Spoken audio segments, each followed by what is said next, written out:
नहमदुहु व नुसल्ली अला रसूलिहिल करीम अम्मा बाद। मोहतरम नाज़रीन किराम, अस्सलामु अलैकुम व रहमतुल्लाहि व बरकातुहू। आज इस नशस्त में हम उन चीज़ों का बयान करेंगे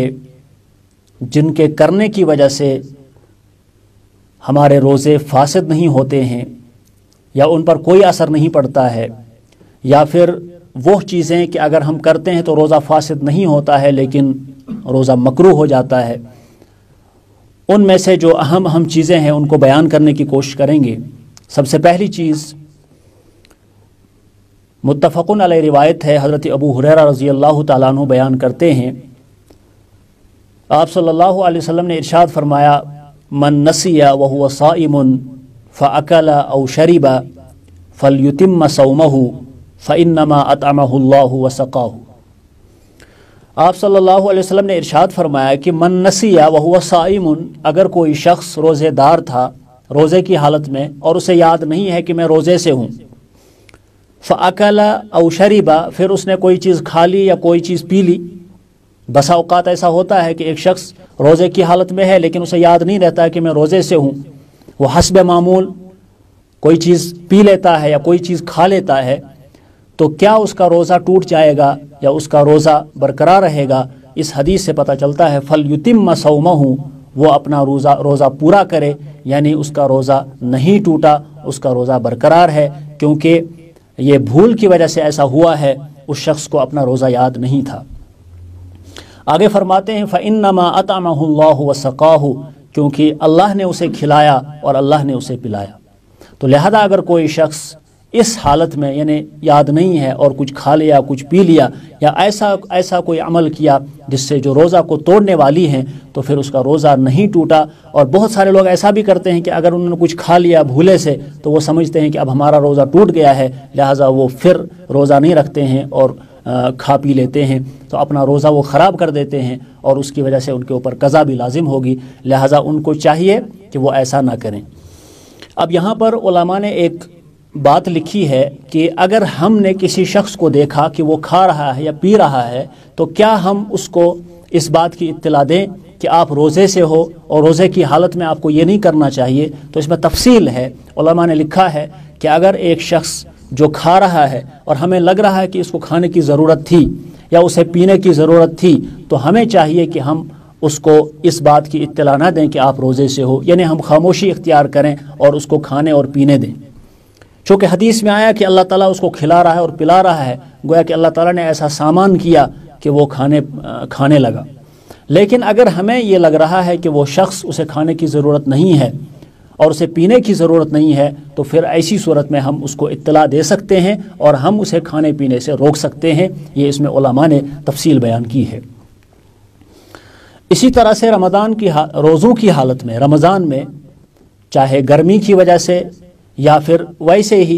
मामूल हो, नहाने की ज़रूरत हो तो नहा सकते हैं, चाहे ठंडक हासिल करने के लिए हो या सफाई और सुथराई के लिए हो, तो गुस्ल करने की वजह से रोज़े पर कोई फ़र्क नहीं पड़ता है। अगरचे उलमा ने लिखा है कि अगर उसकी ठंडक अंदर महसूस हो जाए तब भी रोज़े पर कोई असर नहीं पड़ेगा। तो जितना आप गुस्ल कर सकते हैं वो कर सकते, उसमें कोई हर्ज नहीं है। नहाने की ज़रूरत पड़े तो आप नहाइए, उससे रोज़े पर कोई असर नहीं पड़ेगा। इसी तरह से अगर रोज़े की हालत में तेल का इस्तेमाल किया, चाहे सर पर तेल लगाया या किसी और जगह तेल लगाया, बदन में तेल से मालिश की, तो उसकी वजह से भी रोज़े पर कोई असर नहीं पड़ेगा। इसी तरह से क्रीम का इस्तेमाल किया या जो भी लोशन है, जिस्म पर मलने की चीज़ें हैं, उससे रोज़े पर असर नहीं पड़ेगा, इल्ला ये कि अगर कान में कोई तेल या दवाई डाल दी और उसकी वजह से रोज़ा टूट जाएगा, तो उससे एहतियात करने की ज़रूरत है। इसी तरह से रोज़े की हालत में सुरमा लगाना, उससे भी रोज़े में कोई असर नहीं पड़ेगा, अगरचे सुरमा लगाने के बाद हलक में उसका असर और उसका जायका मालूम हो जाए तब भी कोई फ़र्क नहीं पड़ेगा। बहुत सारे लोग पचना लगवाते हैं, हजामत जिसे बोलते हैं, اور آج کل اس کا ایک نیا طریقہ ہے، وہ کپ کا سسٹم ہے، تو احادیث میں اس کی فضیلت بھی آئی ہے اور وہ بہت ساری بیماریوں سے اس سے ہمیں صحت یابی ہو جاتی ہے، بہت سی بیماریاں دور ہو جاتی ہیں، تو آپ صلی اللہ علیہ وسلم کا سنت بھی ہے وہ۔ تو اگر کسی نے رمضان کی حالت میں پچھنے لگوائے یا وہ حجامت کروائی تو اس سے بھی روزے میں کوئی اثر نہیں پڑے گا۔ اسی طرح سے اگر کسی شخص نے نیت کی کہ میں روزہ توڑوں گا، صرف نیت کی لیکن روزہ نہیں توڑا، تب بھی کوئی فرق نہیں پڑے گا، اس کا روزہ برقرار رہے گا۔ محض نیت کرنے سے روزہ نہیں ٹوٹتا ہے بلکہ روزہ برقرار رہتا ہے۔ اسی طرح سے رمضان کی حالت میں اگر عطر کا استعمال کیا، مختلف خوشبو انسان اپنے جسم پر لگاتا ہے، کپڑوں پر لگاتا ہے، یا کسی دوسرے نے لگائی ہو، ہم نے اس کو سونگھ لیا، تو اس سے بھی روزے پر کوئی اثر نہیں پڑے گا۔ اسی طرح سے اگر دھواں کہیں پر تھا اور وہ ہمارے حلق میں چلا گیا، ہمارے منہ میں داخل ہو گیا، یا ہم نے اس کو سونگھ لیا، یا اسی طرح سے بہت سارے لوگ فیکٹریوں میں کام کرتے ہیں جہاں پر آٹا بنتا ہو یا دوسری چیزیں، وہاں گرد و غبار اٹھتا ہے، تو اگر وہ ہماری ناک میں چلا گیا یا ہمارے منہ میں چلا گیا تو اس سے کوئی فرق نہیں پڑے گا۔ یہ کچھ چیزیں ہیں جن سے روزے میں کوئی فرق نہیں پڑتا ہے۔ اسی طرح سے کچھ لوگ منہ میں جو تھوک ہوتا ہے یا انسان کے اندر جو بلغم ہوتا ہے، اگر اس کو نگل لیا تو اس سے بھی روزے میں کوئی فرق نہیں پڑے گا۔ لیکن اگر کسی شخص نے منہ کے اندر تھوک جمع کیا اور تاکہ جمع کرنے کے بعد میں اس کو اتارا تو ایسا کرنا مکروہ ہے، لیکن روزہ تب بھی برقرار ٹھیک رہے گا۔ اسی طرح سے اگر